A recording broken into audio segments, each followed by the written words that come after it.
네, 오늘 사마에게를 보시고 지금 다들 어떤 감정이실지 조금 궁금하기도 하고 그런데요.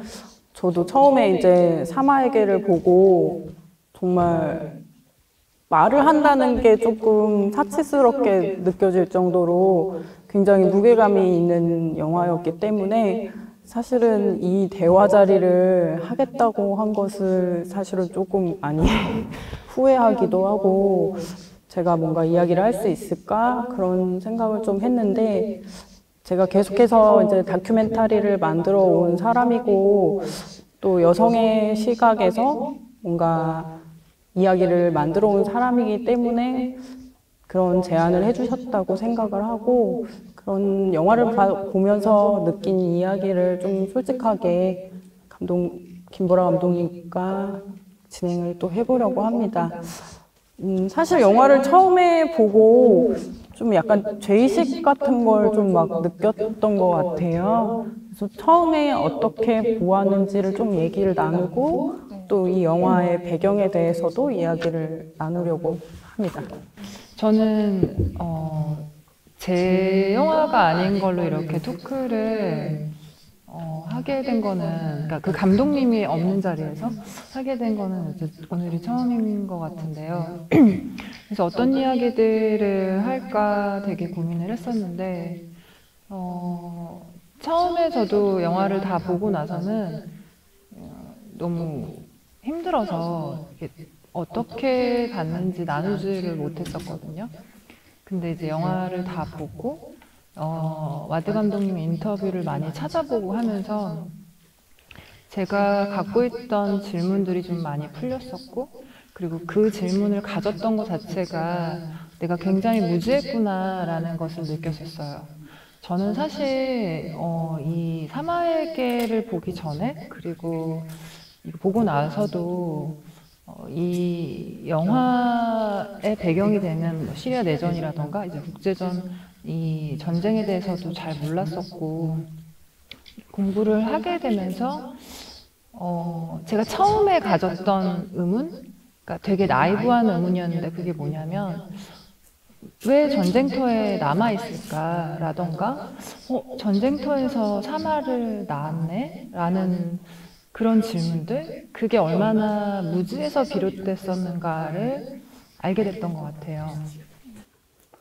저희가 이제 처음에 그 영화를 보고 사전에 만남을 가지고 둘 다 그 비슷하게 그 질문을 했던 것 같아요.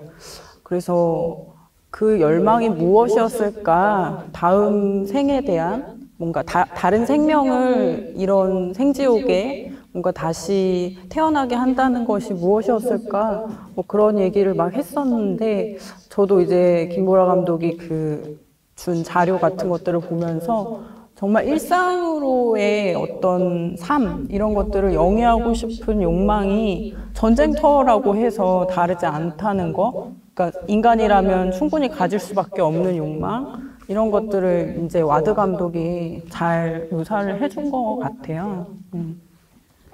그것과 관련해서 이 사마에게 관련한 인터뷰 영상들을 굉장히 많이 찾아봤었는데요.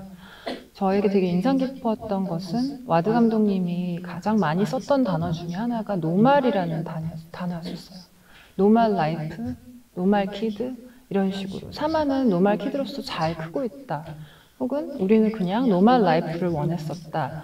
이런 이야기를 많이 하시는데요. 실제로 인터뷰를 여러 개를 봤었을 때 가장 반복되는 질문 중에 하나가 그 전쟁터에서 사마를 왜 낳았냐라는 질문이었었고, 그 와드 감독님께서 사마를 낳았던 이유는 하루하루 살면서 언제 죽을지도 모르는 삶을 살면서 사람들이 다 죽어갈 때 생명이나 희망을 가져오고 싶었고, 우리를 죽이려는 사람보다 우리가 훨씬 강하다는 것을 보여주고 싶었다.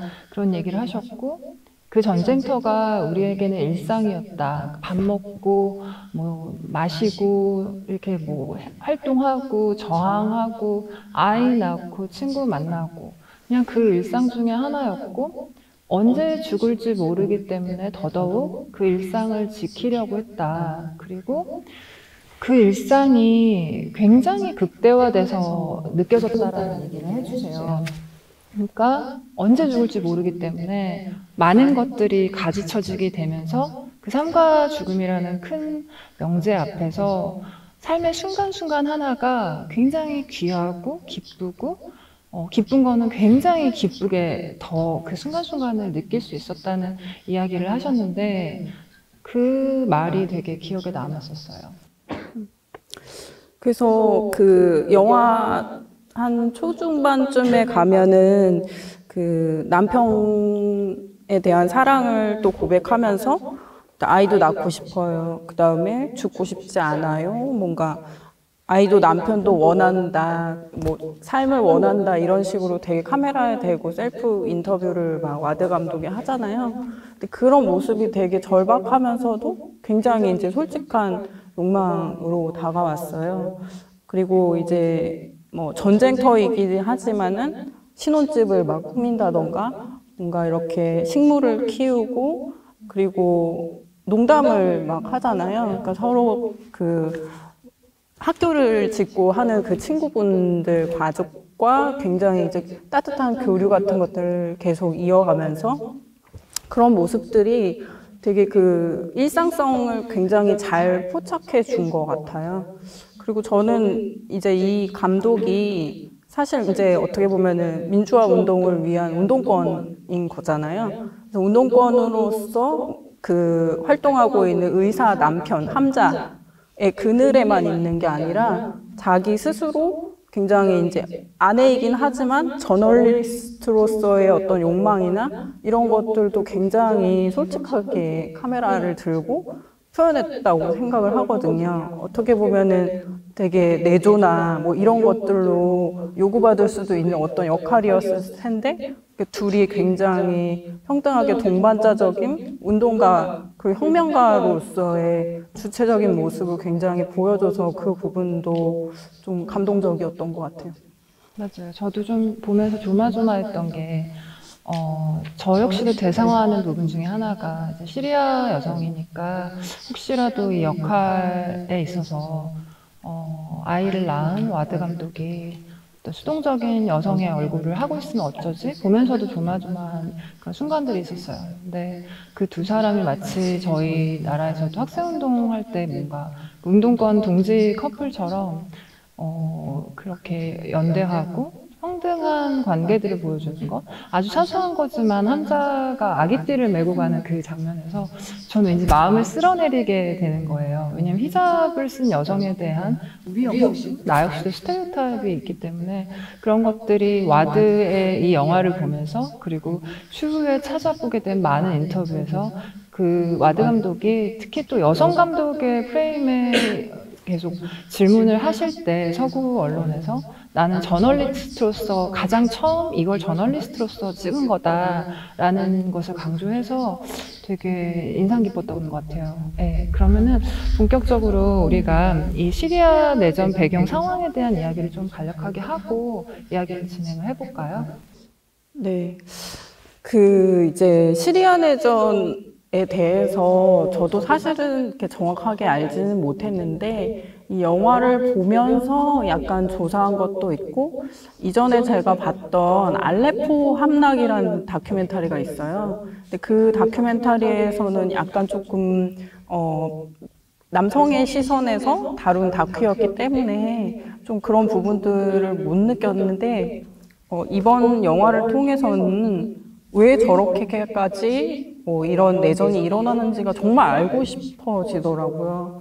그래서 일단 제일 많은 관객분들이 궁금하셨을 뭐 러시아는 왜 자꾸 폭격을 하는 건지 뭐 그런 부분들이 저도 당연히 궁금했었고 그런 것들을 좀 찾아봤는데 그러니까 2011년 3월에 이제 시리아에서도 어떤 아랍의 봄 뭐 이런 것들을 들어보셨을 텐데 그런 민주화를 위한 어떤 시위가 일어나요. 근데 그 시위에서 이제 자유를 위한 어떤 낙서 같은 것들을 했고 근데 이제 독재 정권이 거의 40년 동안 시리아를 지배했던 알 아사드 정권이 이 이제 학생들을 잡아서 이제 고문을 하고 뭐 이런 것들이 이제 외부로 알려지게 되고 그 학생들을 석방하라는 시위가 이제 처음 그 도발이 되면서 이 시위 자체를 굉장히 무력으로 이제 정권에서 이제 포괄적으로 탄압을 하게 돼요.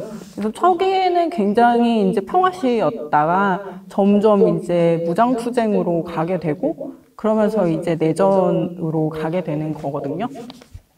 근데 여기서 좀 복잡한 것은 그 종파 얘기가 나오는데 이 알 아사드 정권이 이제 말하자면 이슬람의 시아파 종파이고 그다음에 그 지배를 받는 민중들은 대부분이 수니파였어요. 그래서 이 수니파를 지원하는 주변 국가들과 그다음에 시아파를 지원하는 주변 국가들의 대리전 양상이 벌어지게 됩니다.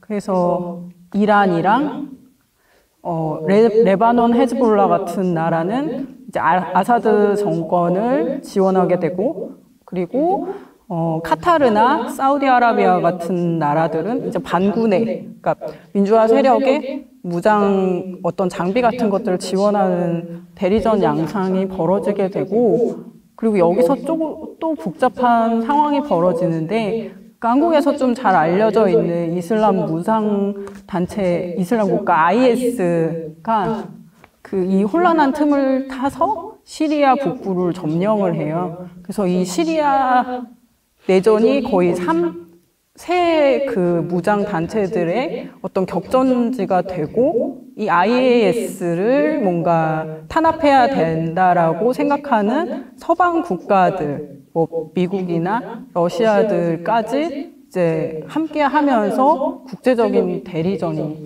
되는 거죠. 그래서 반부는 미국 쪽, 그 다음에 정부군은 러시아 쪽. 네, 이런 식으로. 거기까지. 네.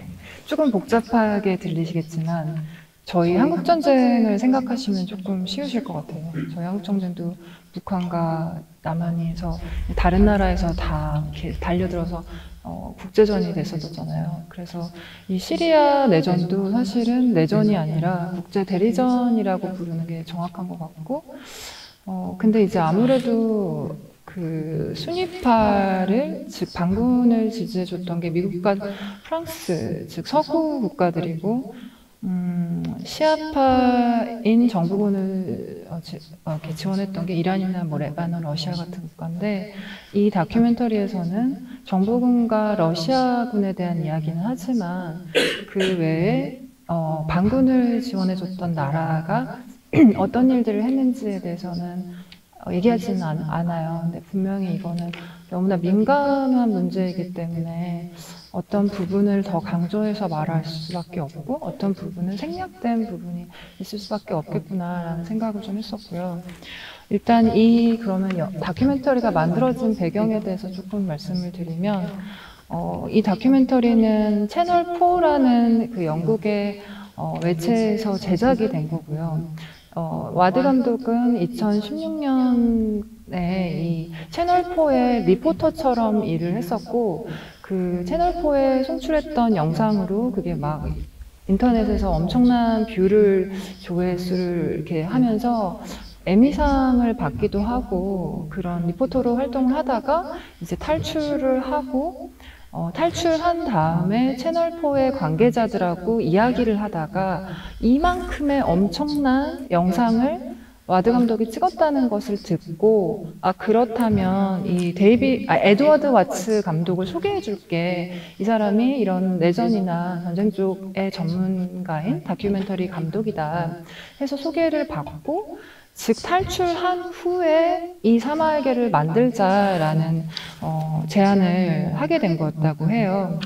그래서 와드 감독은 이 알레포에 있을 때는 이 영화를 찍어야겠다, 영화를 어떻게 완성할 거야 이런 생각을 했던 게 아니라 그날 하루하루를 계속 찍고 특히 찍었던 가장 큰 이유는 이 모든 것을 기록하고 또 사람들이 계속 죽어나가니까 그 사람들을 계속 기억하고 기리고자 찍었던 것이 되게 컸다. 그리고 찍는 거 외에는 할 수 있는 게 없었다라는 얘기를 했었고, 이제 그 에드워드 와츠라는 영국 감독이랑 같이 편집본을 계속 보면서 이 이야기의 모양을 만들어 갔는데, 사실은 원래 연대기별로 편집을 했었다고 해요. 근데 한 3분의 2 정도 편집을 하다가 사마에게 보내는 편지 형식으로 바꾸자라는 이런 논의가 있었고, 너무 그 아이디어가 좋다는 생각에 이 영화가 지금의 형태로 되게 된 거죠. 근데 이 편집 과정이 굉장히 지난했고 한 2년 정도의 그런 과정이 걸렸었다고 해요. 그래서 네, 여기까지가 조금 배경이고요. 네. 아까 이제 배경을 얘기하다가 조금 놓친 부분이 있어가지고 조금 더 보완을 하면 이제 그 2011년에 왜 영화 초반에 그런 막 시위 장면 같은 게 핸드폰으로 막 찍잖아요, 이 감독이. 근데 2011년에 그 휴대폰으로 찍었던 그 민주화 시위가, 그러니까 초반에는 굉장히 바깥으로 알려지기가 너무 힘들었던 거예요. 그래서 어떻게든 알리려고 하다 보니까 계속해서 푸티지를 이제 쌓아나가는 과정이 있었고, 그거를 뭔가 외부로 좀 알리고자 하는 욕망이 원래부터 이제 감독님한테는 좀 있었던 것 같아요. 근데 이게 이제 굉장히 좀 초반에 그 인명피해가 그렇게 크지 않았을 때는 그 서구 사회에서 별로 이렇게 움직이려고 하지 않았는데 2013년 그쯤 되면은 이제 정부군의 어떤 공격 같은 게 굉장히 심각해져요.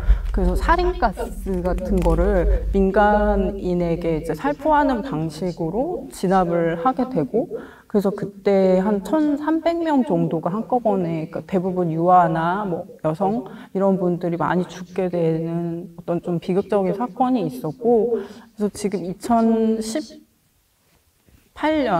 그 정도까지의 통계로 봤을 때 시리아에서 이 내전으로 사망한 인명이 거의 37만 명에 달해요. 그래서 굉장히 이제 숫자로 봤을 때 감각적으로 오지 않는데, 사실 이 영화를 통해서 보면은 얼마나 많은 사람들이 되게 속절없이 죽어갈 수밖에 없었는지를 좀 알 수 있는 거죠. 그 죽음과 관련해서 우리가 가람 감독님이랑 저랑 얘기했던 것 중에 하나가, 이 영화에서 죽음을 굉장히 적나라하게 드러내고 있잖아요. 그 부분에 대해서 좀 얘기를 해보고 싶은데, 이제 와드 감독님은 이 죽음과 관련한 부분에 대해서 10%만 보여줬다. 실제 일어나는 것의 10%만 보여줬고, 할리우드 영화처럼 윤색하는 것이 아니라 다 보여주려고 했고, 이유는 그게 사실이니까.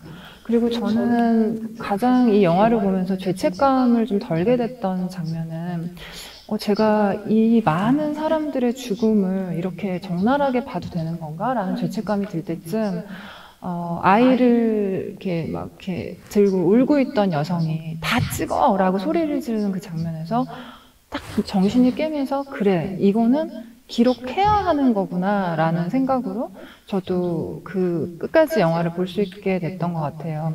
왜냐면 우리는 극영에서는 특히나 잔인한 장면이나 어떤 윤리적 고민들이 필요한 장면들을 안 보여주려고 좀 노력하는 추세이기도 한데, 이 다큐에서 보여주는 죽음을 어떻게 봐야 되나라는 논의를 조금 해보다가 저희가 내렸던 어떤 결론이라고 할 수는 없지만, 이게 너무나 일상이니까. 그러니까 이 알레포에서는 나날이 이렇게 많은 사람들이 죽어가는 게 일상이기 때문에, 사실 이 사마에게 보내는 러브레터이자 함자와 와드의 어떤 러브스토리를 보여주기도 하고, 정말 사랑에 대한, 일상에 대한 얘기인데, 알레포에서의 그 전쟁이라는 어떤 특수 환경에 처한 일상인데, 그 안에서 정말 이렇게 계속해서 폭탄과 죽음이 있기 때문에 홈 비디오라는 어떤 비디오 다이어리는 전쟁 다이어리라는 어떤 형태를 띈 이 영화는 당연히 그 죽음을 여실히 보여줄 수밖에 없겠구나라는 좀 생각을 했었고요. 관련해서 저는 그 영화 초반에 그 그 정부군에서 많은 사람들을 어떤 본보기 삼아 죽이잖아요. 경고의 어떤 의미로서. 그래서 그 굉장히 수많은 시신들을 묻는 그 장면 속에서 어떤 기시감 같은 것들을 느꼈는데, 그거는 제가 한국사를 공부하면서 저희 한국전쟁 때 굉장히 많은 사람들이 죽었고, 또 그 대량 학상들의 그런 사진들을 우리는 항상 흑백으로 봤었잖아요. 근데 그거를 사진으로 보는 것만으로도 엄청난 트라우마, 공포를 불러일으켰는데, 실제로 내가 사는 지금 이 시대에 동영상으로 그것을 너무나 생생하게 본다는 게 너무 비현실적인 느낌이 들었어요. 그러면서 한국전쟁이라는 것이 어떤 의미였을지라는 게 되게 피부로 와닿는 경험이었는데, 저희 나라는 저는 아직도 계속 전쟁 중이라고 생각을 하고, 물론 휴전 중이지만 그 전쟁 이후의 트라우마가 과연 제대로 해소됐는가라고 묻는다면 사실은 정말 아닌, 예스라고 대답하기 되게 힘든 나라잖아요. 근데 그렇게 이 많은 사람들이 알레포에서 죽어나가는 그런 어떤 생지옥을 눈으로 바라봐만 했었던 그 할아버지 할머니 세대의 사람들은, 그 할아버지 할머니 세대들이 특히나 뭐 빨갱이 색출해야 된다, 굉장히 어떤 뒤틀린 사상 같은 것들을 갖고 계시는 분들도 있잖아요. 그리고 실제로 많은 어떤 일들이 그런 공포와 두려움에 기반해서 일어났었고, 그 공포와 두려움이 바보 같다, 정보가 없어서 저렇게 바보같이 생각하는구나, 이런 게 아니라, 이런 죽음을 본 사람들이라면 당연히 그렇게 생각할 수밖에 없고, 피부로 오는 그 공포로 인해서 그런 좌와 우에 대한 굉장히 뒤틀린 생각을 가질 수밖에 없었겠구나라는 좀 생각이 들었었고, 마찬가지로 독일에서도 그 전쟁 후에 그 트라우마를 다루는 작업들을 굉장히 많이 하는데, 저는 개인적으로 가족 세우기라고, 좀 이름은 이상하게 번역됐지만 독일의 심리학자가 만든 그 워크샵 같은 게 있어요. 심리학 워크샵, 심리를 뭐랄까, 그 원주민인 줄루족의 어떤 제의야, 그리고 그 심리학자가 서구의 심리학 전통을 이렇게 접목해서 만든 가족 세우기 테라피가 있는데, 그게 뭐냐면 주로 그 테라피를 했을 때 드러나는 것이 선대에서 전쟁 공포나 그 스트레스 같은 것들이 항상 나와요. 그게 약간 무슨 사이코 드라마는 아니지만 비슷하게 장을 세워서 여기에 있는 사람들이 지금 현재 살고 있는 우리가 선대의 조상들에게 어떤 식의 트라우마를 물려받았는가를 추적해가는 그런 테라피인데요. 거기에서 많은 경우 전쟁 스트레스가 나와요. 예를 들어 저는 한국분하고 그 테라피를 했을 때 그분의 선대에서 그분이 굉장히 두려움이 많았는데, 현재 사는 그분이 선대의 그것들을 좀 따져보니 생매장 당한 선조의 그 전쟁 트라우마가 나오는 거예요. 그 테라피를 통해서. 그런 식으로 독일 내에서도 그 테라피는 한국에서도 독일에서도 지금 많은 곳에서 이렇게 행해지는 테라피인데, 그 테라피에서도 말하고자 하는 것은 이 전쟁의 공포라는 게 어떻게 우리에게 피부에, 세포에 이렇게 닿아 있고, 전쟁을 직접적으로 경험하지 않은 후대조차 어떻게 그 선대의 사람들이 겪었던 전쟁의 공포와 두려움이 대물림되는가를 묻고 있는 테라피예요. 그래서 그 시신을 묻는 그 장면에서 저는 한국 전쟁의 트라우마 같은 것들이 되게 상기되는 그런 경험들을 좀 했었어요. 네. 이제 이 이야기를 이제 사전에 좀 나누면서 저도 굉장히 이제 한국 전쟁에 관련한 이미지들이 막 떠오르기도 하고 했는데요. 사실 이제 제가 봤던 다큐 중에서 이제 말의 사계절이라는 밀양의 송전탑 투쟁을 다룬 다큐가 있어요. 근데 이 말의라는 분이 주인공이신데, 이분도 되게 젊은 시절에 남편분이 뭐 보도연맹 같은 걸로 이제 엮이는 바람에 갑자기 이제 돌아가시고 뭐 이런 식의 배경이 나오고, 본인이 얼마나 이 보수적인 생각을 가질 수밖에 없는가가 그분의 생애를 통해서 막 드러나거든요. 그런데 국가가 자기를 배신하고 다시 또 밀양에 그런 식의 송전탑을 세우고 뭐 이런 것에 다시 투쟁해 나가는 그런 이제 이야기인데, 그때 느꼈던 것이 정말로 이 이념이나 이런 것들 때문에 굉장히 학살의 경험을 가지고 있는 사람들이 얼마나 생애 속에서 그 트라우마를 간직하고 사는지 이런 것들을 그때 많이 느꼈던 것 같아요. 그리고 저는 사실 이 영화를 볼 때 그 계속 알레포 함락이라는 아까 언급했던 다큐가 계속 생각이 났는데, 이게 이제 어떻게 보면 여성의 시각, 그리고 남성이 어떻게 전쟁을 경험하나? 뭐 이런 이야기를 좀 해보고 싶더라고요. 근데 그 영화는 사실, 이제 알레포에서 이제 내전이 계속되고 그러면서 이제 노르웨이로 떠나요. 감독이 난민이 돼서. 그래서 노르웨이 쪽에서 활동을 하다가 이제 알레포가 계속 이제 함락 위기에 있고 이랬을 때 다시 돌아와서 그 전쟁의 상황을 담는 거거든요. 그래서 되게 교전 상황이나 전투의 장면이나 거기 내전의 뭐라 그럴까요? 이제 우두머리 리더와 함께 동고동락하는 그런 장면들 위주로 나오는데, 이제 사마에게 같은 경우는 이제 병원을 다루잖아요. 그래서 굉장히 어떤 사람이 전쟁에서 가장 피해자 의 위치에 서게 되고 가장 억압받는 자의 위치에 가는지를 되게 카메라의 시선이 되게 다르더라고요. 그래서 그런 점에서 굉장히 이 와드 감독의 아까 말했던 홈비디오 같다라고 얘기했던 그런 시선이 성취하는 것이 뭔가 전쟁이 여성에게, 그리고 그 약자 어린이들에게 어떤 피해를 입히는지를 되게 적나라하게 보여줄 수 있는 시선이라는 생각이 들었던 것 같아요. 물론 그 다큐멘터리도 굉장히 중요한 다큐고 다른 면모를 보여주고 있어서 뭔가 꼭 비교한다면 뭐 어떤 면을 보여줄 것인가에 대한 되게 사례라는 생각이 좀 들었던 것 같고, 이 사마에게의 어떤 성취라고 한다면 그런 부분에 있지 않을까, 그런 생각이 좀 들었습니다. 네, 저도 이어서 얘기를 하면 이렇게 남성 감독들이 시리아를 다룬 다큐나 영화들에 대해서 인상 깊었던 어떤 인터뷰가 있었는데, 와드 감독님이 실제로 약간 단호박 같은 발언을 하시더라고요. 에드워드 와츠 감독님이랑 둘이 인터뷰를 하는데, 에드워드 와츠 감독님이 홈즈는 불타고 있다라는 그 시리아 영화를, 시리아 내전을 다룬 영화를 좋아했다라고 하니까 저는 그 영화를 아쉽게도 보지는 못했는데, 와드 감독님이 되게 딱 자르시면서 자기는 별로였다. 왜냐면 남자 감독의 영화인데 너무 좀 선정적이었다. 이렇게 말씀하시는 거예요.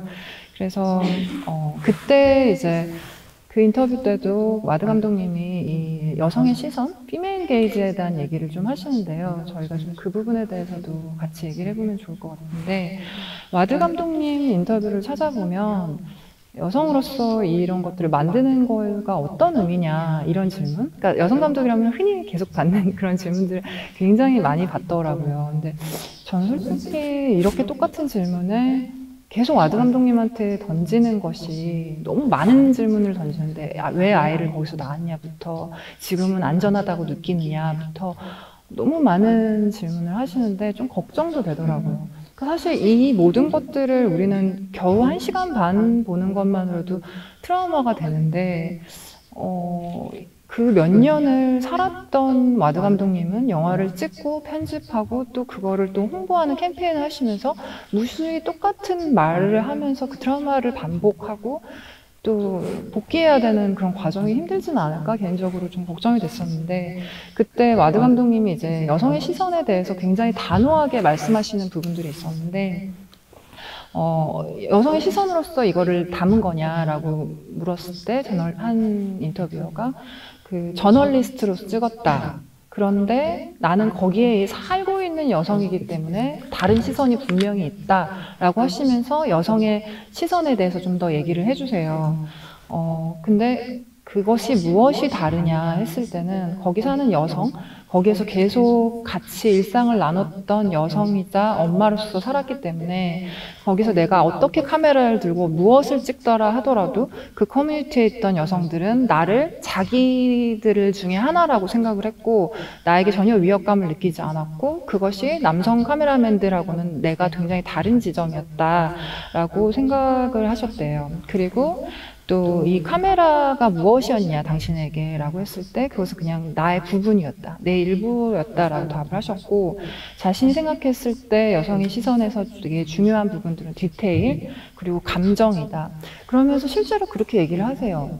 남성 감독들은 사실 감정에 대해서 잘 다루지 않는 경우가 있다. 그런데 나는 감정과 디테일들을 굉장히 담으려고 노력을 했었고 그 일상을 우리가 계속 밥 먹고 뭐 마시고 일하는 그 일상을 또다시 이 단어를 쓰시는데요. 노멀 라이프의 일종으로서 그런 의미에서 계속 찍으려고 했었다. 그렇게 말씀하셨던 게 되게 기억에 남고 또 질문 중에는 사실은 저 질문을 왜 하나 하는 질문들도 있는데 왜 아이들을 찍었나 그 질문에 와드 감독님은 그게 눈에 보이는 거니까 아이들이 거기 있으니까 라는 답을 하셨어요. 사실 근데 이 질문과 답은 모든 질문과 답에도 치환이 되는 것 같아요. 왜 그 죽음을 그렇게 보여주셨습니까? 라고 묻는다면 그 죽음이 있었으니까 라고 답하실 수밖에 없지 않으셨을까? 라는 생각도 들었었어요. 저도 뭐 비슷한 생각인데 저는 이 이제 여성의 시선 이런 것들을 생각했을 때 굉장히 그 노멀 라이프, 일상성이라고 이야기할 수 있는 그런 것들이 되게 디테일이 정말 살아있다라는 생각을 했었는데 그 친구들과의 가족과의 어떤 교류나 그 다음에 식물을 계속 보여주잖아요. 그러니까 전쟁터이기도 하지만 굉장히 꽃도 피어나고 내가 거기서 식물을 기를 수 있다는 희망을 갖고 있는 게 굉장히 되게 작은 것이지만 사소한 것이지만 어떤 삶의 기쁨을 꼭 보여주고 싶다라는 열망을 좀 느꼈던 것 같아요. 그래서 집에서 계속 뭔가 폭격 이후에도 바로 식물로 가잖아요. 내가 심었던 거 그래서 함자랑 같이 막 그 물을 같이 주면서 이제 그런 부분들이나 그 다음에 이제 기쁨이나 슬픔을 나누는 장면들 중에서 기억이 나는 게 그 친구들이 떠나서 슬퍼서 왜 친구의 아이가 막 울잖아요. 그게 뭐 폭격이 와서 무섭다거나 이런 게 아니라 내 주변에 곁을 줄 수 있는 동지들이 사라져 간다는 거. 그것에 오는 이제 외로움 같은 것들에 대해서 굉장히 잘 집중하고 그 씬이 저는 되게 좋았는데 그 친구가 이렇게 음식하면서 참 맛있겠다 막 이런 얘기도 하고 그 안에서의 굉장히 조금씩 기쁨과 슬픔 이런 것들을 되게 그 씬에서 되게 잘 포착했다는 그런 생각이 좀 들었던 것 같아요. 저도 비슷하게 이런 일상의 부분들이 굉장히 좋았었고 많은 분들이 좋아하시는 장면이지 않을까 했었는데 그 감을 와드 친구가 되게 좋아하잖아요. 아프라가. 근데 이제 살렘이 그 감을 하나를 가져왔을 때 그러니까 감이 다 떨어져서 정말 그 어렵게 구한 감 하나를 줬을 때 그 표정이 정말 아름다웠었고 그렇게 일상의 작은 순간들을 즐기는 모습들이 되게 좋았었어요. 그리고 농담하잖아요. 나 닮은 원숭이를 놔줄게 라던가 그리고 함자가 아이한테 막 이렇게 어르고 달래는 그 장난들 그런 순간들이 되게 아름답다고 느꼈었고 저는 그런 것들이 굉장히 디테일한 시선이구나 라고 좀 느꼈었어요. 아까 가랑 감독님이 말씀하신 그 떠난다는 거 친구들이 떠나고 슬퍼하는 그 장면에 대해서 좀 더 얘기를 하면 저는 그 장면에서 되게 인상 깊었던 대사가 다 떠났지만 용서할 수 있어 라고 말을 하잖아요. 뭐 친구들한테 할 얘기 있어? 하니까 다 떠났지만 용서할 수 있어 이렇게 얘기하는데 그때 저는 좀 느꼈었던 게 사실 되게 부끄럽게도 전쟁터에 있는 사람들이, 시리아에 있는 사람들이 왜 다 떠나지 않을까? 저 정도 되면 다 떠났어야 되는데 왜 안 떠났을까?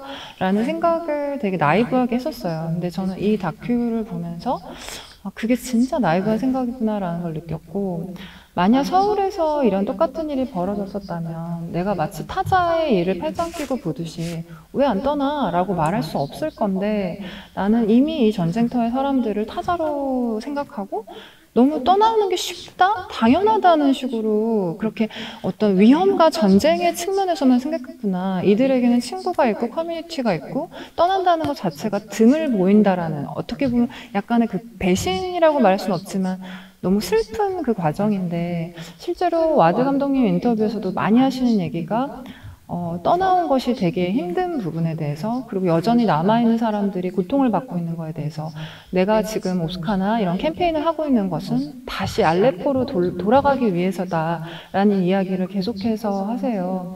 그러면서 어떤 그 인터뷰하신 분이 한 분 또 질문을 해요. 당신의 고향은 어디인가?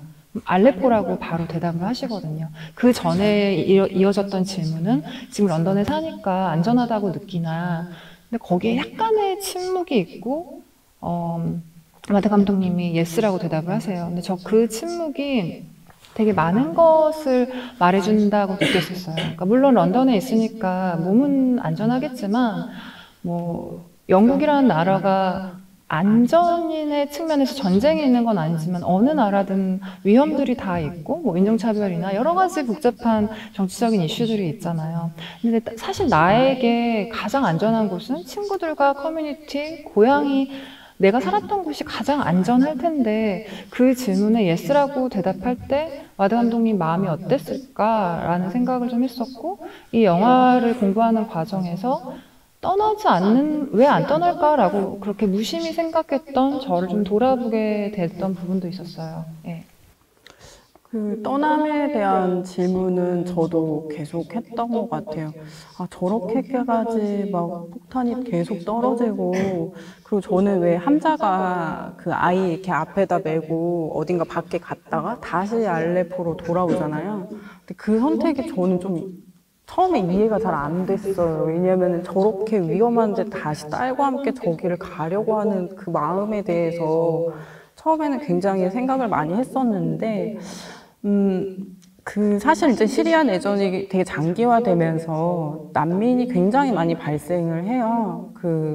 여러분들이 한 번은 보셨을 것 같은데, 터키에 있는 해변에 되게 3살? 정말 어린 아이가 해변에 이렇게 죽어서 있는 사진을 한번 이렇게 2015년인가? 그때 굉장히 이 시리아 내전에 대한 어떤 환기를 일으키는 그 사진이었는데, 이제 그 내전으로 인해서 사실은 난민이 거의 1,000만 명 이상이 발생을 했고, 이게 유럽이나 이런 난민 문제나 이런 것들 굉장히 야기하고, 그리고 난민 차별이나 이런 것들 때문에 유럽에서 굉장히 이제 보수 우익들 정당에 득세하는데 굉장히 영향을 많이 미치게 돼요.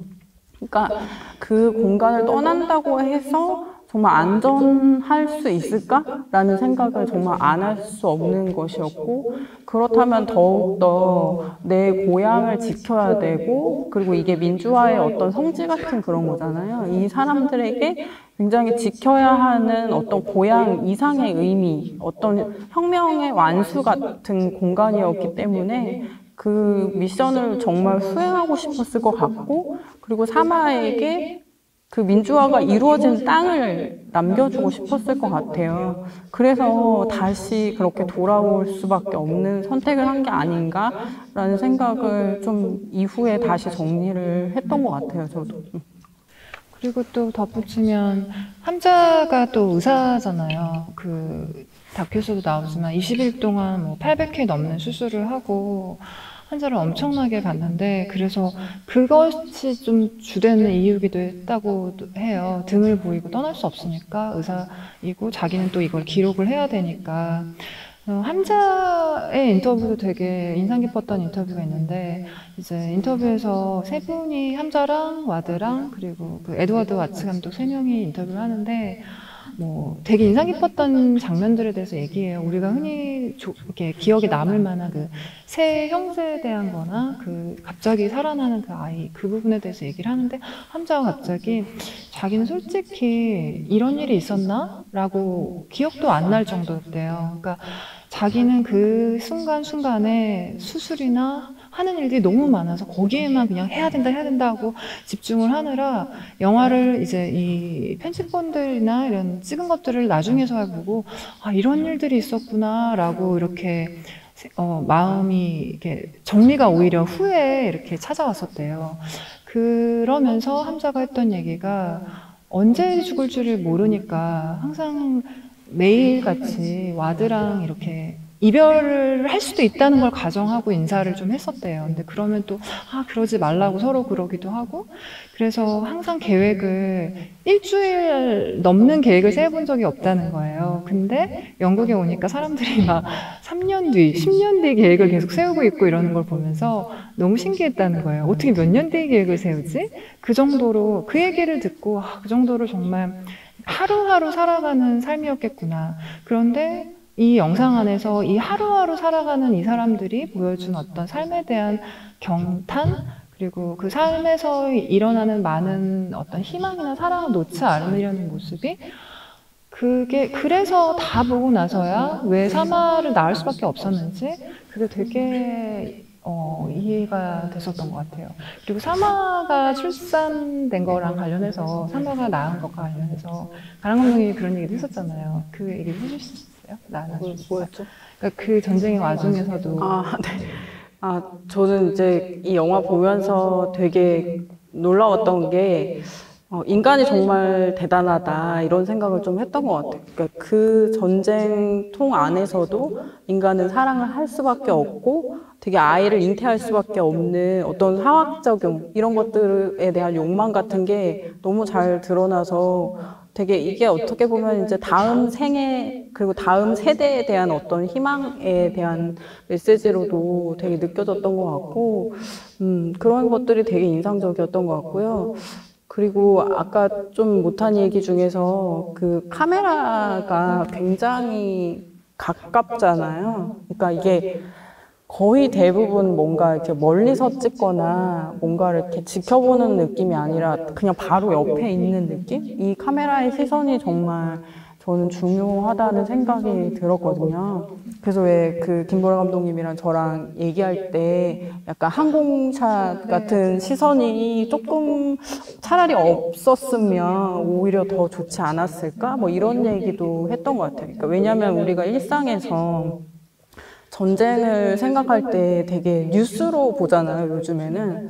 그러다 보니까 뉴스 속에 있는 화면들은 되게 와이드한 장면들이잖아요. 그리고 우리가 또 헐리우드 영화에서 전쟁을 접하는 경우가 되게 많기 때문에 전쟁 자체의 이미지가 굉장히 스펙타클하게 사람들에게 각인되어 있는 것 같아요. 그래서 저 스스로도 그렇고, 근데 그 시선을 완전히 깨부수는 게 이 사마에게의 감독님의 카메라인 것 같거든요. 저도 그 카메라 시선에 대해서 조금 더 붙이면요. 가람 감독님 말씀하신 것처럼 여기에는 사실 와이드샷이 별로 없잖아요. 그리고 그 내부자의 시선으로 계속 찍는데 예를 들어 병원이 폭파됐을 때도 우리는 병원 내부에서 폭탄이 터진 그것을 본단 말이죠. 근데 사실은 뉴스에서는 와이드샷으로 그 병원 외부에 터지는 그 와이드샷을 보는데 그것에 대해서 와드 감독님도 하셨던 얘기가 기자들은 떨어지는 폭탄을 그렇게 와이드샷으로 찍지만 누가 죽였는지 그리고 누가 죽었는지를 말을 해야 된다. 마치 그렇게 와이드샷으로 찍어버리면 자연재해가 일어난 것 같은 느낌을 준다는 거죠. 그러니까 누가 찍었고 누가 죽었는지가 보여지지 않고 그 객관적으로 뭔가 이 상황의 스펙타클만 남는다는 거죠. 그래서 그 에드워드 와드 알갑티 감독님 두 분 다 누가 이것을 했는지 그리고 누가 죽었는지를 봐라 이런 것들을 되게 강조하셨는데 말씀하신 것처럼 저도 그 항공샷 있잖아요. 이 드론으로 찍은 것 같은 그 항공샷은 저도 계속 찾아봤는데 그게 언제 찍었는지는 찾지를 못했어요. 근데 개인적으로 제가 생각했을 때는 이게 탈출을 한 다음에 다시 돌아가서 찍었나라는 생각이 들 정도로 너무 스타일이 달랐거든요. 그래서 저는 이거는 제 추측으로는 에드워드 와츠 감독님이나 아니면 채널4의 방향이 아니었을까라는 생각을 했었거든요. 그렇게 찍는 것이 굉장히 이 영화를 어떤 월드 클래스의 다큐처럼 보이게 하는 부분이 분명히 있긴 있어요. 근데 저는 개인적으로 이 영화 너무너무 좋았지만 어떤 드라마틱한 순간에 좀 더 감정을 이렇게 고조시키는 음악을 쓴다라던가 이 항공샷 같은 경우는 보기에는 되게 장관인 느낌이 들었지만 사실 그 이후로 약간 저어되는 부분은 있긴 했었어요. 네.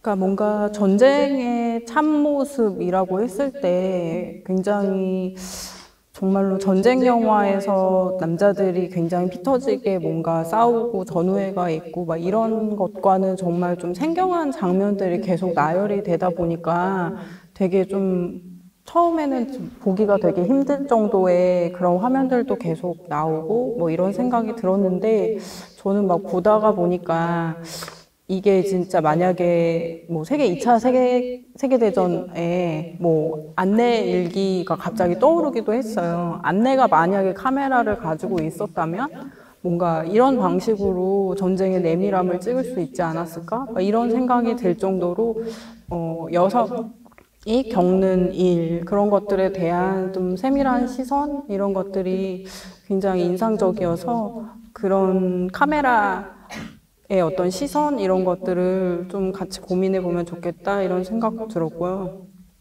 다큐멘터리 하는 사람으로서 사실 이 소스나 이런 것들을 관리하는 게 굉장히 사실 쉽지는 않아서 2011년부터 그다음에 2016년 알레포가 함락되기 전까지 이 소스들을 어떻게 관리했을까 이런 것도 되게 궁금하기도 하고 또 카메라가 중간중간 막 바뀌어요. 그래서 이 시리아 내전 상황에서 어떤 식으로 이렇게 카메라나 이런 것들이 공수되었고 그랬을까? 막 이런 생각도 들어서 좀 찾아보긴 했는데 찾지는 못했지만 그것도 어떻게 보면은 이제 와드 감독의 어떤 끈질긴 노력의 일환이었을 것도 같고 아까 얘기한 에드워드 와츠 같은 어떤 조력자가 좀 있지 않았을까? 뭐 이런 생각도 좀 했어요. 채널4에서 리포터를 했으니까 어쩌면 그런 카메라 지원을 받았을 수도 있을 것 같고, 그랬을 것 같아요. 예. 저는 말씀하신 것처럼 짧게 말씀하신 그 전쟁 내 사람들에 대한 얘기를 좀 더 하고 싶은데, 여기에서 좋았던 것 중에 하나가 어떤 공동체성이었는데요. 그 친구 부부의 이야기들도 나오고, 또 간호사로 일하는 동지들, 되게 많은 동지들이 나오잖아요. 그거를 보면서 전쟁이 되게 독특한 방식으로 운명 공동체처럼 그 어떤 식이 굉장히 유일무이할 수 있는 그 굉장히 극단적인 삶과 죽음의 상황에서 서로에게 어떤 본질적인 것만 남을 수 있고 어떻게 보면 더 뜨겁게 서로를 믿고 사랑할 수 있는 공동체를 만든다는 지점이 되게 좋았었어요. 사실 우리는 굉장히 희화하기도 하지만 그 향후회들 있잖아요. 전쟁 향후회. 그분들의 그러니까 전쟁에 참여했던 옛날 군인들의 인터뷰를 봤었을 때 물론 전쟁에 참여했던 군인들이 굉장히 성폭력이라던가 이런 것들을 저지른 사람도 있고 굉장히 많은 어떤 얘기되지 않은 역사들이 있는데 그런 것들을 조금 논외로 했을 때 이 인터뷰에서 좀 흥미로웠었던 것 중에 하나가 자신은 사실은 굉장히 가장 행복했던 순간 중에 하나가 전쟁터에서의 기억이었대요. 왜냐면 그 뜨거운 공동체성? 이거를 다시 일상으로 돌아갔을 때 경험을 할 수가 없었다는 거예요. 그래서 이 전쟁이 끝나고 이 전쟁터는 끔찍했더라도 그 땡땡하고 전후회라고 해야 될까요? 그것들을 굉장히 그리워하고 그것이 사실 일상에서는 절대 재현될 수 없는 거니까 그거를 되게 아파하는 그런 것들을 봤던 그 인터뷰가 굉장히 흥미로웠었거든요. 그래서 굉장히 독특한 어떤 현상이다라는 생각이 들었었고, 이거는 아까 그 왜 떠나지 않았는가에 대해서 또 다시 덧붙여서 얘기하고 싶은 얘기 중에 하나가, 그 체르노빌에서는 최근에 그 다시 돌아가는 노인분들이 굉장히 많대요. 여전히 그 체르노빌은 그 원전으로부터 자유롭지 않은 그 원전 사고로부터 자유롭지 않고, 거기에 그 관광도 생겼잖아요. 체르노빌 관광. 그러니까 그렇게 하루 정도 관광을 하는 건 괜찮은데, 몇 년을 살게 되면 몸에 축적되는 그 방사능 양이 있어서 살 수는 사실 없는 거죠. 근데 나이가 드신 분들은 내가 여기서 몇 년 살아봤자 어차피 죽을 나이니까 거기를 돌아가시기로 결정을 하신대요. 그러니까 즉, 그 원전 사고가 일어나기 전에 체르노빌 사셨던 노인분들이 다시 고향으로 돌아가는 거예요. 거길 돌아가면 방사능이 쌓임에도 불구하고.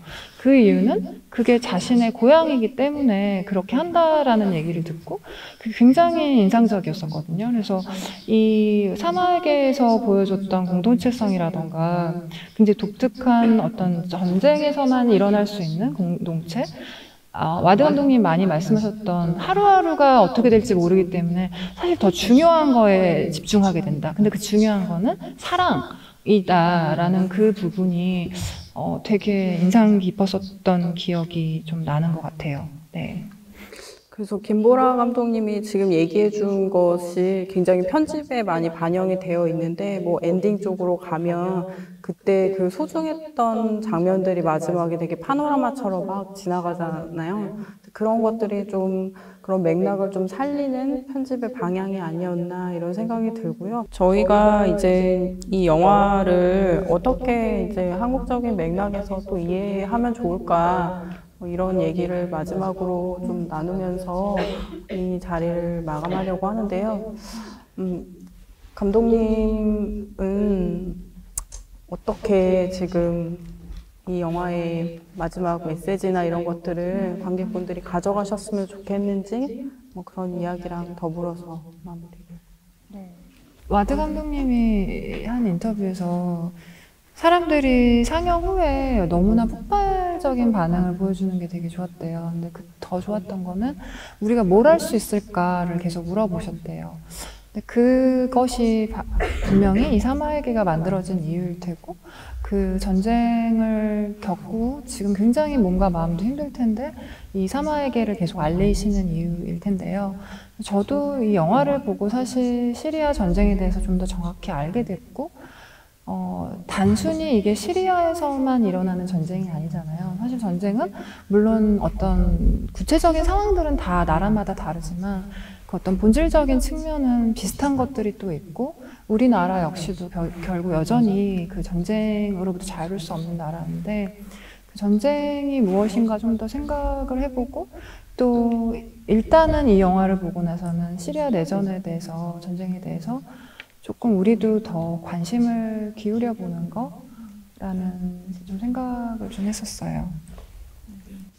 그래서 우리가 무엇을 할 수 있을까라는 질문을 안고 가는 것만으로도 굉장히 큰 얻음이 아닐까 이런 생각이 좀 들고요. 저도 이 영화를 보면서 굉장히 힘들고 제의식에 좀 정말 이 영상들을 내가 이렇게 보고 있어도 되는 걸까? 뭐 이런 생각을 계속 하면서 봤는데, 사실은 이게 영화를 만들기 위해서 찍은 게 아니라 정말 찍을 수밖에 없어서 계속 찍은 영화이기 때문에 그 메시지는 정말 시리아뿐만이 아니라 그 어떤 곳에서도 전쟁이 일어나서는 안 된다라는 메시지인 것 같아요. 그래서 이보다 평화를 향한 이렇게 강한 어떤 영화는 없었던 것 같고, 사실 그 문재인 정부가 그 호르무즈 해협으로 파병을 하게 됐잖아요. 근데 저는 그런 것들도 보면서 우리가 파병이나 이런 것들에 대해서 좀 더 관심을 갖고 이게 어떤 의미인지 저도 그걸 좀 더 생각해 봐야겠다라는 생각을 이 영화를 보고 좀 했던 것 같습니다. 그래서 혹시 마지막으로 더 하고 싶은 말씀 있으면 김보라 감독님 말씀 듣고 자리 마무리하도록 할게요. 네. 사마에게를 조금 영업을 하자면요. 사실 사마에게는 프리미어를 사우스 바이 사우스웨스트 영화제에 했었어요. 미국의 영화제인데 거기서 프리미어를 하고 칸느에 가서 상을 받는 건 굉장히 특이한, 잘 없는 경우거든요. 근데 그 영화제에서 프리미어를 하고 너무 이게 인기도 많고 화제가 돼서 칸느까지 가고 또 거기서 상을 받고 지금 거의 뭐 한 62개 정도의 상을 받게 되었는데요. 물론 상의 개수가 중요한 게 아니라 이 영화가 주는 힘이 되게 중요한 것 같은데, 아까 소감 말씀해 주신 분도 말씀하셨지만 여기에는 사실 뉴스나 어떤 디테일, 전쟁이 왜 일어났고 누가 잘못했고 누가 뭘 했고 이게 구체적으로 나오진 않아요. 그러니까 사실 다른 영화에서는 아까 언급하셨던 영화나 해도 무기에 대해서 되게 많이 나오기도 한다고 들었는데, 이 영화에서는 흔히 전쟁을 다룬 영화에서 하는 그 전쟁의 그 배경에 대한 얘기들은 많이 생략이 돼 있어요. 그 대신 병원이 폭파될 때 아이들이 어떻게 죽고 그 안에서 사람들의 시선으로 이것들을 계속 기록을 하는데, 예전에 베트남 전쟁과 여성박물관에 갔을 때 되게 놀랐던 것 중에 하나가, 한국에서는 용산에 전쟁 기념관이라고 하잖아요. 사실 기념할 것이 무엇이 있는가, 전쟁에. 게다가 그 용산 기념관에서, 전쟁 기념관에서는 엄청나게 큰 어떤 뭐 탱크와 무기들을 이렇게 전시해 놓잖아요. 근데 그것이 사실은 가장 전쟁과 반대되는 얼굴을 하고 있다는 거죠. 근데 그 베트남의 전쟁과 여성박물관에서는 그 항미전쟁에서 열심히 그 전쟁에 임했던 여성들의 어떤 머리빗이라던가 신발이라던가 노트, 약통, 안경 같은 아주 세세한 일상의 소품들이 전시가 돼 있었어요. 근데 거기에서 저는 그 전쟁을 바라보는 남성과 여성의 시선이라는 게 이렇게 다르구나. 그 박물관에는 전쟁에 기념하는 어떤 무기라던가 그런 어떠한 그런 물건들이 자랑스레 전시가 되어 있지 않는 거예요.